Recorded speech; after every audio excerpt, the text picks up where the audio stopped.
At this time, it's my pleasure to introduce our speaker for the luncheon session. Jill Blankenship is a May 2011 graduate of Eldon High School, where she received an honors diploma. Jill is entering her sophomore year at the University of Missouri-Columbia, where she is pursuing a degree in agriculture education. In high school, Jill was selected as the senior class vice president, serving as FBLA secretary, and was member of the Student Council, the National Honor Society, and varsity basketball. Jill is a member of High Point Baptist Church, where she's an AWANA teacher for the third graders and an active in the youth program, mission trips, and vacation Bible school. After graduation, Jill plans to teach. Please join me in welcoming to the podium Jill Blankenship.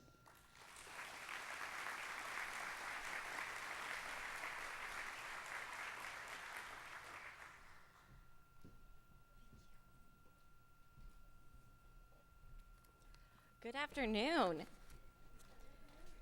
I appreciate the opportunity to be speaking with you guys today. I was asked to come and talk to you about my future in education and where I see Missouri school systems headed. I'll tell you that my future in education is rooted in the hopes that one day I will be able to be as good of a teacher as I had the privilege of learning from. That one day soon I will have the opportunity to shape the lives of students. It was my senior year of high school. It was going to be so easy. School had never been a struggle for me. I can write a paper in 30 minutes, I didn't study for math tests, and science was always full points on my science projects. I had lots of time to focus on other, much more exciting things like making t-shirts for the basketball team and running my FFA program and setting up for the school assemblies. Now, I don't brag that often, but teachers generally loved me. I had all repeat teachers my senior year, and so I was like, this is gonna be a breeze. I was already looking towards graduation, summer, and my freshman year of college. The one thing I hadn't counted on was calculus. Now, my teacher for that class was an ex-Army Ranger and a football coach. So he was intense, would be understating it. We had homework our first day of class, and I never did my homework. I went home that night and I spread it out all over the table, got all my stuff. I was going to figure this out. I sat down, worked on it for hours and hours. I did not understand one thing. I went to class the next day. I was sitting in my chair. I raised my hand. I asked my questions. And when the teacher looked at me and said, "Do you understand?" I said yes. Because I was not going to be one of those students that had to have something explained to them multiple times. Everyone else in the room understood it, which means I could figure it out by myself. So I went home that night and I told myself, I can get this. The process of homework, me not understanding, and falling farther behind continued for about a month. I checked my calendar and it said that I was going to miss 8 days of school in the next 30 days. And I knew that I'd be so far behind, I wouldn't catch up. I didn't know how to do the homework. My grades were starting to reflect that I was behind, and I was so overwhelmed with all my extracurricular activities that I didn't know what to do. The bell finally rang. I got out of my seat and headed for the door, and the teacher said, "Jill, be here tomorrow morning at 7:15. I was so scared. I had never been in trouble with the teacher. They had never even asked me to come to school early or stay late. I was 18 years old, and for the first time, I knew I was struggling with school. I got to his room the next morning at 7:15, walked in. He gave me a smile and said, "You are behind. If you don't figure this out, you're not going to make it. You have two choices. You can drop the class and walk away, or you can work hard and we can figure this out together." He was straightforward, blunt, and honest. He knew I was struggling, and he knew I was going to keep struggling. The year was not going to be easy, and he wasn't going to take it easy on me. I had the decision to make. I was in his room 3 mornings a week for the rest of the school year. If I missed a day of class, I spent the whole next day trying to figure it out and get caught up on that one lesson. I had homework every night. I struggled every day. Lots of times I wanted to give up. I had never tried to get something that was so confusing. On more than one occasion, I was overwhelmed with my failure to learn. But every time I was at that point, Mr. Ponder was always right there with a caring smile to say, "You've made it this far, you can make it a little farther." My desire to show him I could learn pushed me to my limits. I never gave up. I finished the class. And I felt more accomplished with that B- than I did with any of my straight A classes. In that year, he taught me more than calculus.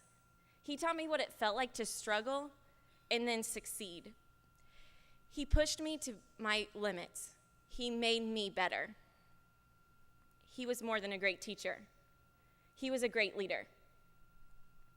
In that year, I went to him with more than just math problems, and I truly enjoyed learning from him.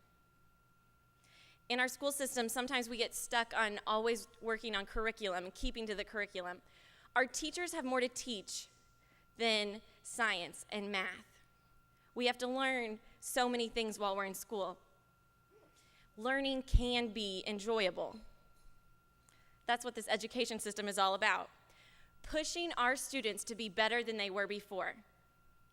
When they walk in the building in the fall, our goal and hope is that when they leave in the spring, that they're just a bit smarter than when they walked in, that they're better students, better people, better leaders. As a future educator, the chance to impact someone's life thrills me, but it scares me at the same time. I've been entrusted with future generations of doctors, teachers, government leaders, and parents. I've been entrusted with the opportunity to make them the best that they can be. How will I ever be ready for that? Because leaders in this very room are making things better for me. They're going to make me accountable for every student that walks in that door. I will be held to the highest standard that any new teacher has ever been held to. And that excites me. I'm not scared. I'm ready. I'm ready for the challenge. I want to say I was a part of the Missouri school system that reached their top 10 by 20 goal. I want to be a part of the record-breaking minds that come through our buildings every year. I want to be a part of the future. As administrators, I ask you to challenge me to be better. Push me to my limits. Because when I'm at my best, the students will be the ones that benefit. So many times the research shows that 50% of students feel under-challenged. We have the resources and we have the data. To be great, all we have to do is put it to action.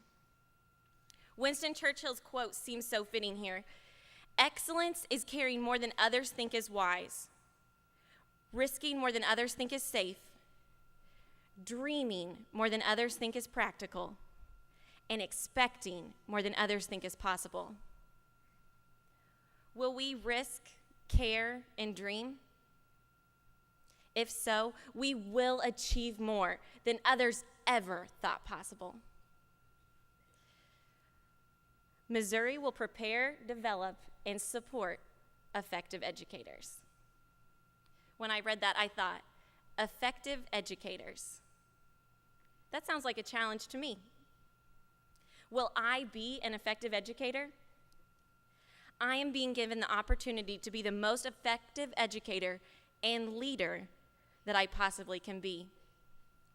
Through this system of accreditations, assessments, and preparation programs, I'm being given the opportunity to succeed. It takes every one of us in this room, leaders, administrators, support staff, will all have to come together for one purpose: to see the students succeed in and out of the classroom. This school system is about producing the future, about producing great leaders. And I know we can do it because great teachers make great leaders. Thank you for allowing me to come speak with you guys today. With August quickly approaching, I wish each of you luck in your individual school years. Hope that your goals all come out and that one day soon Missouri schools will be able to say that they are in the top 10 schools in the country by the year 2020. Thank you.